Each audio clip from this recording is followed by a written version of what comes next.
नाम है अखिल और ये है रामलीला।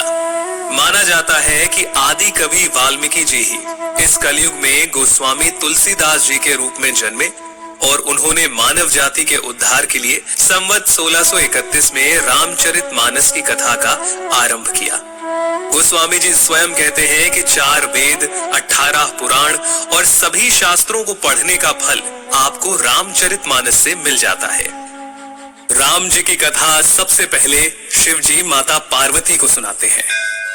रामचरितमानस के बालकांड में आपको बहुत सारी कथाएं मिल जाएंगी, जैसे सती माता का भ्रम और उनके द्वारा राम जी की परीक्षा, शिव जी द्वारा सती माता का त्यागा जाना, सती माता का दक्ष यज्ञ में जाना और पति के अपमान से दुखी होकर योगाग्नि से देह त्यागना, और फिर पार्वती जी का जन्म और शिव विवाह।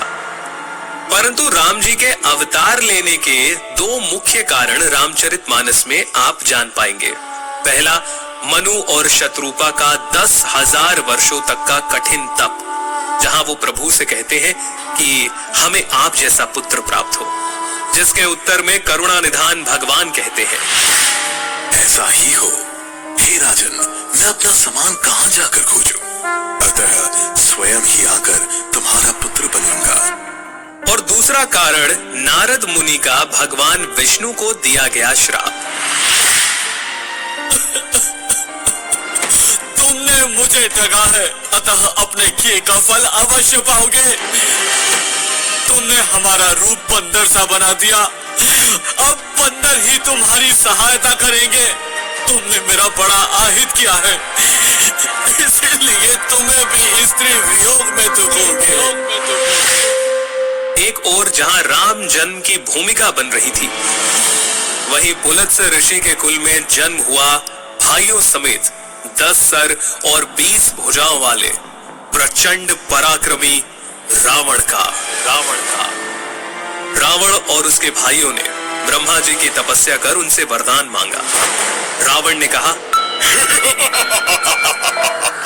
हे जगदीश्वर, वानर और मानव, इन 2 जातियों को छोड़कर हम किसी के मारे ना मरे।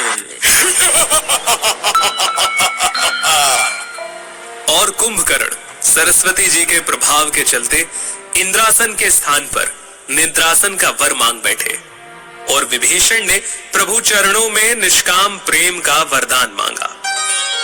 चलिए आगे बढ़ते हैं और आते हैं राजा दशरथ पर, जिन्हें ग्लानि थी कि उन्हें कोई पुत्र नहीं था।